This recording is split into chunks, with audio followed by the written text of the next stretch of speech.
আসসালামু আলাইকুম রহমতুল্লাহি ওবরাকাতু ইন্নাল হামদুলিল্লাহ ওয়াসসালাতু ওয়াসসালামু আলা রাসূলিল্লাহি সাল্লাল্লাহু আলাইহি ওয়াসাল্লাম। প্রিয় দর্শক, কুইন্স ক্যাফে নিবেদিত পাওয়ার্ড বাই বিটিএস ফ্যামিলি ধর্ম জীবন অনুষ্ঠান যে যেখান থেকে উপভোগ করছেন সকলকে জানাচ্ছি আন্তরিক প্রীতি ও শুভেচ্ছা। আজ আমরা যে বিষয়টি নিয়ে কথা শুনবো, জানবো এবং মানবো, সেই বিষয়টি হচ্ছে আমাদের পবিত্র রমাদানুল মুবারক চলছে।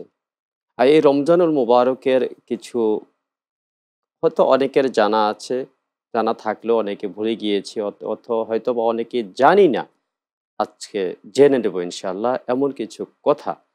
আর এ বিষয়ে আলোচনা করার জন্য আমাদের স্টুডিওতে আমন্ত্রিত হয়েছেন বিশিষ্ট ইসলাম চিন্তাবিদ, বিশিষ্ট লেখক, গবেষক, খতিব, মুফতি মাওলানা দেলোয়ার হোসেন সাইফি মোহতারামকে আমাদের স্টুডিওতে আমরা বরণ করে নিচ্ছি ইনশাআল্লাহ তাআলা। আসসালামু আলাইকুম ওয়া রাহমাতুল্লাহ। ওয়ালাইকুম সালাম ওরহমতুল্লাহ বারাকাতু। মোহতারাম সাইফি মহোদয়, আপনি কেমন আছেন? আলহামদুলিল্লাহ, আপনি কেমন আছেন? জি আলহামদুলিল্লাহ, আমিও ভালো আছি। আল্লাহ আমাকে, আপনাকে, আমাদের সকলকে ভালো রেখেছেন। আল্লাহর দরবারে শুকরিয়া করছি।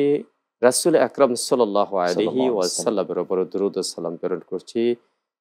সাথে সাথে আমাদের মাঝ থেকে অনেকে ইন্তেকাল করেছেন, তাদের জন্য মাগফিরাত কামনা করছি। সেই সাথে অনেকে অসুস্থ রয়েছেন, বিভিন্নভাবে পেরেশানিতে রয়েছেন। আল্লাহ যেন তাদেরকে সুস্থ করেন, সকলের প্রতি রহমত বর্ষণ করেন। আসমানি গায়েবী খাজানা থেকে আমাকে, আপনাকে, ব্যক্তি থেকে সমাজ, গোটা রাষ্ট্রকে তথা বিশ্বময়কে শান্তিময় করে তুলুন। এই প্রত্যাশা করে আমরা যাব আমাদের মূল আলোচনায়। তবে আলোচনায় যাওয়ার পূর্বে আমরা শুনবো কোরআন তেলাওয়াত। তো দর্শক, আমরা চলুন শুনে আসি কালামে হাকিম থেকে মধুর সেই তেলাওয়াত। أعوذ بالله من الشيطان الرجيم. بسم الله الرحمن الرحيم.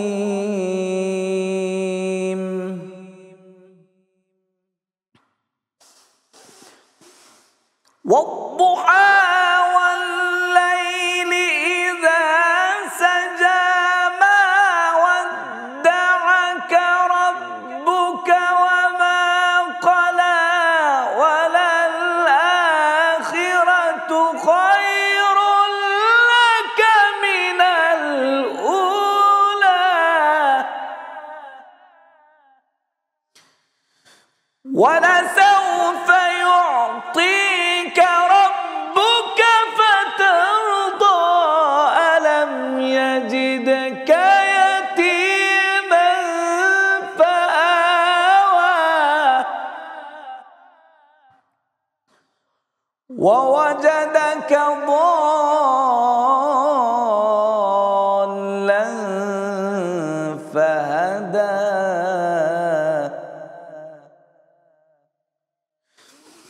ووجدك عائلا فأغنى فأما اليتيم فلا تقهر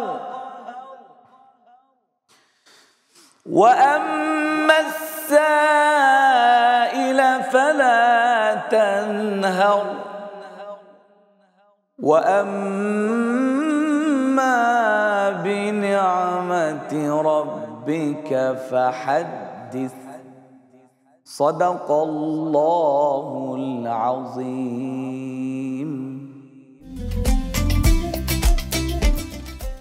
মাশাআল্লাহ, জাযাকাল্লাহ। চমৎকার কোরআন তেলাওয়াত শুনলাম। আল্লাহ আমাদেরকে এই কোরআনের বরকত দান করুন, আমিন। তো আমিন। আমরা যাব আমাদের আলোচক মহোদয়ের কাছে। মোহতারাম সাইফি মহোদয়, আমরা আপনাকে আমন্ত্রণ জানিয়েছি আর আপনি আমন্ত্রণ গ্রহণ করে এসেছেন, বরণ করেছি আলহামদুলিল্লাহ। আমরা কোরআন তেলাওয়াত শুনেছি, তারপর এখন শুনবো আমরা মূল আলোচনা। আজকে যে বিষয়টি নিয়ে আমরা আপনার থেকে কথা শুনবো সেটি হচ্ছে যে এই যে রমজান মাস, এই রমজান মাসটা আসলে কি? এবং সেই সাথে জানবো যে রমজানের সাথে রমজান এবং সিয়াম ২ জিনিস। এই ২ জিনিস আগে জানবো, এই ২ বিষয় জানবো, তারপরে পরের ধাপে যাবো আমরা। আলহামদুলিল্লাহ রাব্বিল আলামিন ওয়াসসালাতু ওয়াসসালামু আলা রাসূলিহি মুহাম্মাদ ওয়া আলা আলিহি ওয়াসহাবিহি আজমাইন। সম্মানিত দর্শকবৃন্দ, আমরা সর্বপ্রথম মহান রবের দরবারে শুকরগুজার করছি যে রব আমাদেরকে পবিত্র মাহে রমজান মাসে চ্যানেল এসে স্টুডিওতে আমরা রমজান সম্পর্কে আলোচনা করতে পেরেছি, এই জন্য শুকর আদায় করছি আলহামদুলিল্লাহ। আলহামদুলিল্লাহ। এবং ধন্যবাদ জানাচ্ছি বিজ্ঞ উপস্থাপককে, যিনি আমাকে এখানে আমন্ত্রণ করেছেন। আপনাকেও। আপনার সম্মানিত সুধী, আমরা যে বিষয়টা আলোচনা করতে চাচ্ছি সেটা হলো মাহে রমজান কেন, রমজান মাস কেন, সিয়াম কেন। আমরা সকলে জানি রমজান মাসের গুরুত্ব এবং ফজিলত সম্পর্কে, কিন্তু রমজান কখন থেকে শুরু হয়েছে, রোজা কখন থেকে শুরু হয়েছে, সিয়াম কখন থেকে শুরু হয়েছে, এটা আমাদের অনেকে জানার বাহিরে। আমরা জানি আল্লাহ রাসূল সাল্লাল্লাহু আলাইহি সাল্লামের হিজরি দ্বিতীয় সন থেকে পবিত্র মাহে রমজান শুরু হয়েছে, অর্থাৎ সিয়াম শুরু হয়েছে। এই সিয়াম মহাগ্রন্থ আল কোরআন আল্লাহ তাআলা বলেছেন শাহরু রমাযান আল্লাযী উনজিলা ফীহিল কুরআন। রমজান মাসটা হলো আরবি মাসে 10 নম্বর মাস, 10তম মাস হচ্ছে রমজান মাস। এই রমজান মাসে আল্লাহ পাক রব্বুল আলামিন সিয়ামকে দিয়েছেন। আর এই রমজান মাসটার গুরুত্ব হওয়ার কারণ হলো এই রমজান মাসের মধ্যে সিয়াম আছে, তারপর কোরআন নাজিলের মাস এটা, এই মাসের মধ্যে ইতিকাফ আছে, এই মাসের মধ্যে দান যাকাত আছে, এই মাসের মধ্যে দান খায়রাত আছে, এই মাসের মধ্যে ফিতরা আছে। সব কিছু মিলিয়ে এই মাসটা হলো একটা গুরুত্বপূর্ণ মাস। তাহলে আমাদের মূল জানাটা হচ্ছে যে রমজান মাস আমাদের মাঝে এসেছে হিজরি দ্বিতীয় সন থেকে। হিজরির এই দ্বিতীয় রমজানের রোজা ফরজ হওয়ার পূর্বে থেকে এই 30টি রোজা ফরজ ছিল না, একটি রোজা ফরজ ছিল, সেটা হলো আশুরা রোজা, যেটা আমরা রাখি। এই 30টি রোজা ফরজ হওয়ার পর থেকেই আশুরা রোজাটা নফল হয়ে গিয়েছে। কেউ ইচ্ছা রাখতে পারবে, কেউ রাখতে পারবে না, কিন্তু এর আগে ফরজ ছিল আশুরার রোজা। রমজানের রোজা ফরজ হওয়ার পর থেকেই আল্লাহ পাক রব্বুল আমিন এই রাসূল সাল্লাল্লাহু আলাইহি সাল্লামের উম্মতের উপর, রাসূলের উপর 30টি রোজা ফরজ করে দিয়েছে। আর আল্লাহ পাক রব্বুল আমিন বলেছেন ইয়া আইয়ুহাল্লাযীনা আমানু কুতিবা আলাইকুমুস সিয়াম কামা কুতিবা আলাল্লাযীনা মিন ক্বাবলিকুম লাআল্লাকুম তাত্তাকুন। তাহলে আমরা আজকে জানলাম যে আমরা ইসলামের ইতিহাস বলি আর সাধারণ জ্ঞান বলি। আজকে আমরা জানলাম যে রমজানের রোজা ফরজ হয়েছে দ্বিতীয় হিজরিতে। তাহলে সুন্দর একটা প্রশ্ন জেনে গেলাম। এর আগে ছিল আশুরা রোজাটা, আশুরা রোজা যেটা আমরা মুহররম মাসে রেখে থাকি। জি, এরপরে শুনবো। এরপরে হলো রমজান মাসে গুরুত্ব হয়েছে সিয়ামের কারণে, অর্থাৎ রোজার কারণে। এখন রোজা কি জিনিস? রোজাটা হলো, রোজার আবিধানিক অর্থ হলো বিরত থাকা, আর শরঈ ভাষা হলো সুবহ সাদেক থেকে শুরু করে সূর্য অস্ত যাওয়া পর্যন্ত খানা পিনা, স্ত্রী সহবাস, তারপরে মিথ্যা কথা, অশ্লীল বেহাপনা, নির্লজ্জ সব কিছু থেকে বেঁচে থাকা, তার নাম হচ্ছে রোজা বা সিয়াম, যেটাকে আমরা বলে থাকি। শুধু সিয়াম শুধু আমরা মনে করি শুধু শরীয়ত নির্দেশিত সমস্ত অনৈতিক কাজগুলা থেকে পরিহার করা অথবা বিরত থাকা, সেটাকে রোজা বলা হয়। আমরা আমাদের সমাজে মনে করি যে শুধু আমরা সকাল সুবহ সাদেক থেকে শুরু করে সূর্য অস্ত যাওয়া পর্যন্ত যদি আমরা কিছু খাইলাম না, তাই রোজা হয়ে যায়। কিন্তু আমাদের হাতের রোজা আছে, মুখের রোজা আছে, আমাদের পায়ের রোজা আছে, এবং কি ইসলাম বলে তার কলবের রোজা আছে, এবং তার মন সেটআপের রোজা আছে। তার মন দিয়ে কি গুনাহ ম্যাপ করতেছে সেটা থেকে সে বাঁচতে হবে। হাত দ্বারা কি গুনাহ হচ্ছে, পাপ হচ্ছে, সেটাও হাতটাকে বিরত রাখতে হবে। পা দ্বারা হেঁটে হেঁটে তার দ্বারা কোন গুনাহ হচ্ছে, সে পাটাকে সে বিরত রাখতে হবে। সুতরাং শুধু খাবার বিরত থাকা থেকে তার নাম রোজা নয়, আমাদের সব কিছুকেই অশ্লীল বেহাপনা থেকে, আল্লাহর বিরোধী কোনো কাজ থেকে, রাসূল সাল্লাল্লাহু আলাইহি সাল্লামের বিরোধী কোনো কাজ থেকে বিরত রাখা, তার নাম হচ্ছে রোজা। তাহলে আমরা রোজাটাকে আমরা খুব শুধু পানাহার থেকে বিরত থাকলাম, খাবার থেকে বিরত থাকলাম, এর মধ্যে সীমাবদ্ধ রাখলেই হবে না। সুতরাং সবকিছু থেকে আমরা বাঁচতে হবে, তাহলে আমাদের রোজার পরিপূর্ণতা এবং আল্লাহর কাছে গ্রহণযোগ্য হবে। তাই আমরা চেষ্টা করব সবসময় সর্বদাই শুধু খাবারের মাধ্যমে রোজাটাকে বিরত রাখা, এরকমটা না যে আমরা সবকিছু থেকেই অশ্লীল বেহাপনা, নৃত্য থেকে এবং আল্লাহর কোন বিধান আমাদের দ্বারা সীমা লঙ্ঘন না হয়, তা থেকে আমরা বিরত থাকবো ইনশাআল্লাহ। আসলে আমাদের জীবন অনেক পাপ, অপরাধ, অন্যায় আছে। আমরা যদি এই মাসটাকে যদি আমরা একটু মূল্যায়ন করি, আমাদের সময়টা যদি মাহে রমজান উপলক্ষে যদি আমরা সময়টাকে আল্লাহর জন্য এবং রাসূল সাল্লাল্লাহু আলাইহি সাল্লামের জন্য, বিশেষ করে নিজের জন্য যদি আমরা সেটাকে অক্ষ করে দিতে পারি, আমার পাপের মোচন করার জন্য, গুনাহ থেকে মাফ চাওয়ার জন্য, তাহলে এই মাসটা হলো সুবর্ণ সুযোগ। বিভিন্ন জিনিসের অফার থাকে, কিন্তু আল্লাহ তাআলা বান্দাদেরকে সবসময় ডাকেন আলা ইবনুস্তাগফিরুন ফাগফির লাহু, কে আছে আমার কাছে ক্ষমা চাইবা, তুমি আমি কাছে ক্ষমা চাও, তোমাকে আমি ক্ষমা করে দেবো। স্পেশালি ভাবে আল্লাহ পাক রব্বুল সুবর্ণ অফার দিয়ে রেখেছেন মাহে রমজানে। যদি আল্লাহর কোনো বান্দা যে সময় যে মুহূর্তে সে রবের কাছে প্রার্থনা করে যে ক্ষমা, তার কোন পাপের কোন গুনাহ, তা আল্লাহ পাক রব্বুল অবশ্যই তাকে ক্ষমা করে দিবে। এই রমজান মাস আমরা কাটানোর অনেক সুযোগ আছে। এই মাহে রমজানে আমরা জি, যদি আসবো ইনশাল্লাহ আপনার কাছে আবারও। দর্শক, আমরা এতক্ষণ পর্যন্ত উপভোগ করছিলাম কুইন্স ক্যাফে নিবেদিত পাওয়ার্ড বাই বিটিএস ফ্যামিলি ধর্ম জীবন অনুষ্ঠান। সময় হলো বিরতিতে যাওয়ার। তো যাবো ছোট্ট বিরতিতে, ততক্ষণ আমাদের সঙ্গেই থাকবে।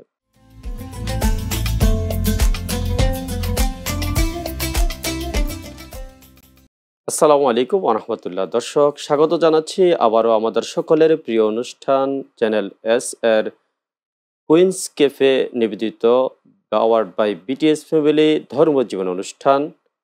তো বিরতির সময়টুকু আমাদের সঙ্গে থাকার জন্য আপনাদেরকে অনেক অনেক ধন্যবাদ জ্ঞাপন করছি। আমরা ফিরে এলাম বিরতির পর আবার আমাদের অনুষ্ঠানে।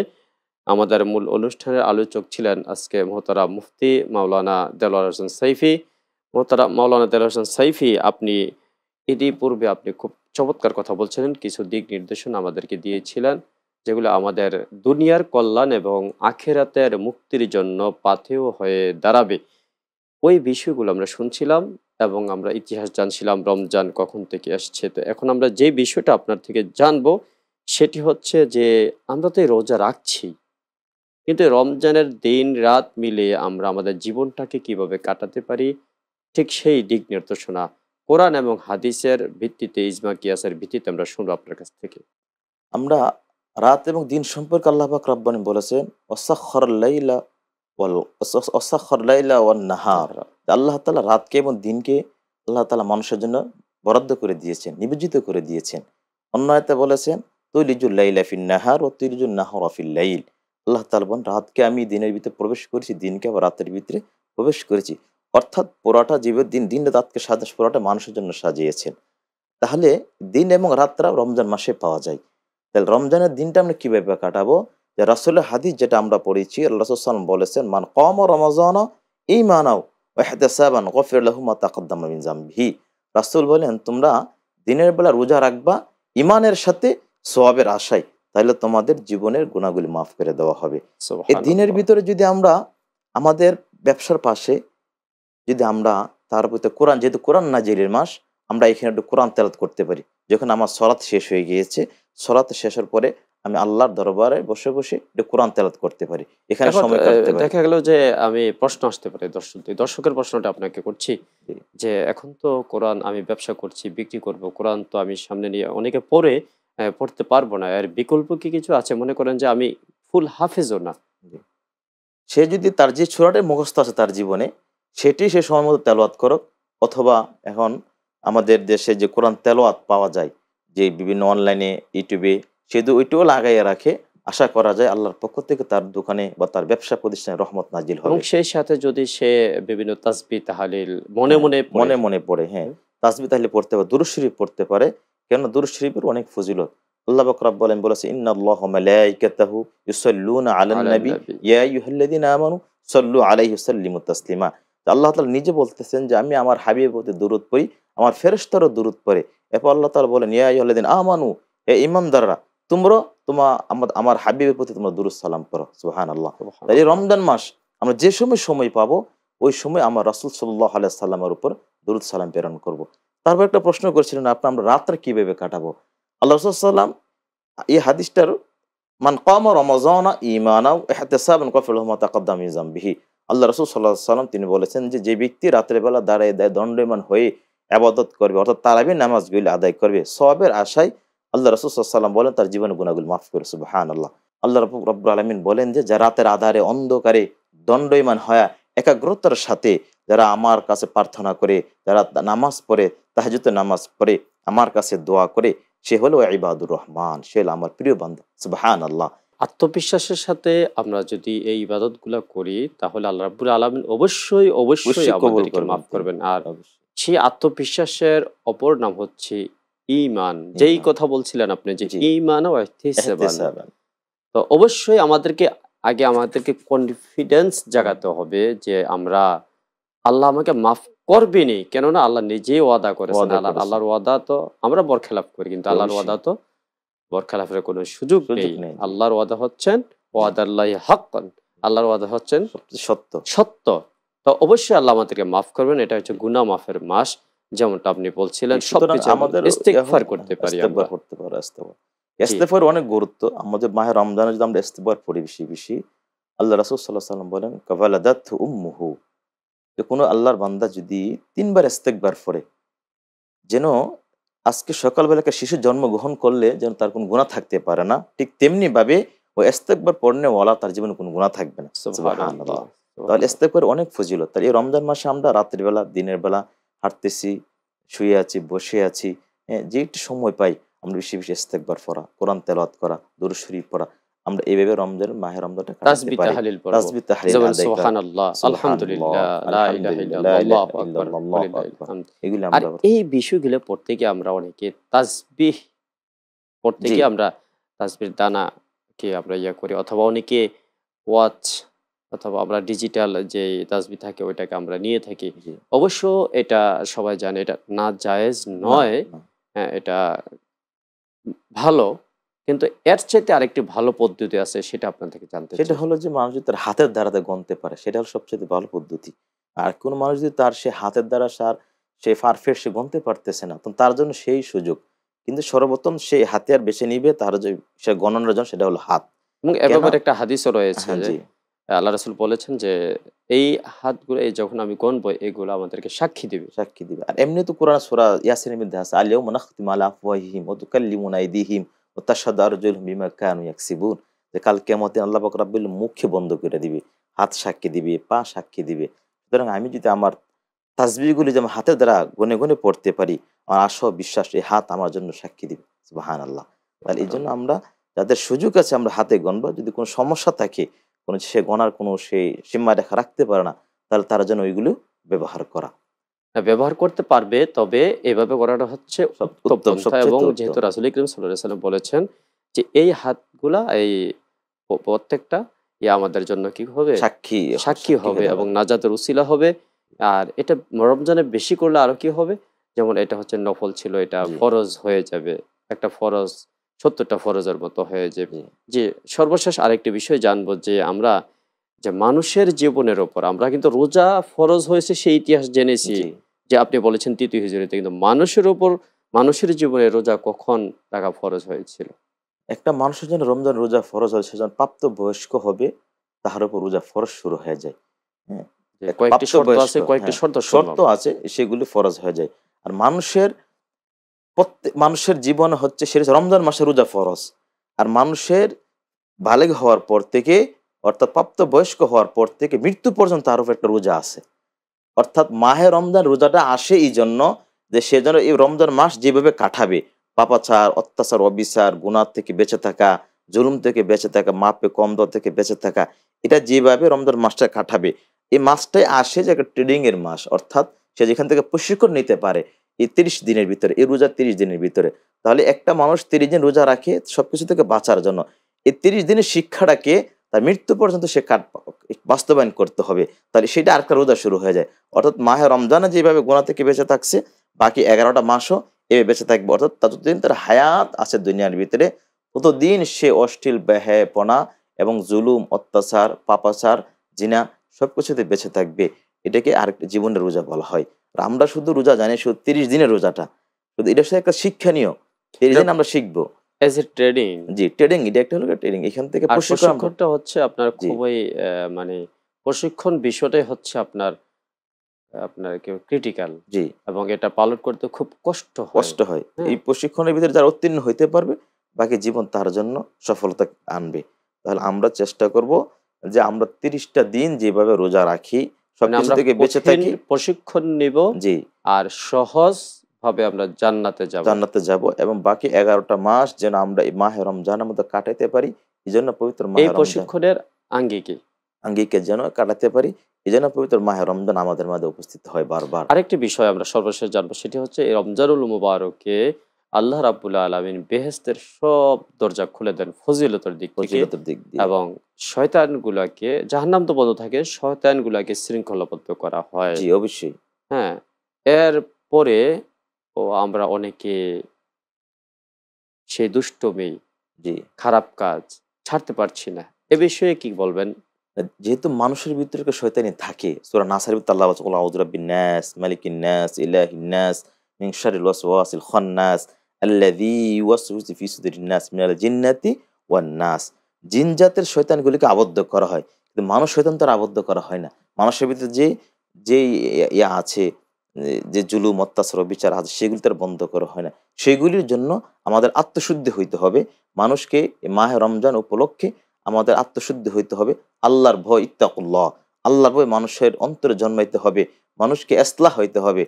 তাহলে মানুষের এই শয়তানি মানুষের বন্ধ হবে। জি, অন্যথায় ধন্যবাদ আপনাকে। আমরা আপনার থেকে অনেক কিছু শুনলাম। আল্লাহ আমাদের সকলকে কবুল করুক, সকলকে আমল করার তৌফিক দান করুক। আমিন। আপনার জন্য অনেক অনেক শুভকামনা।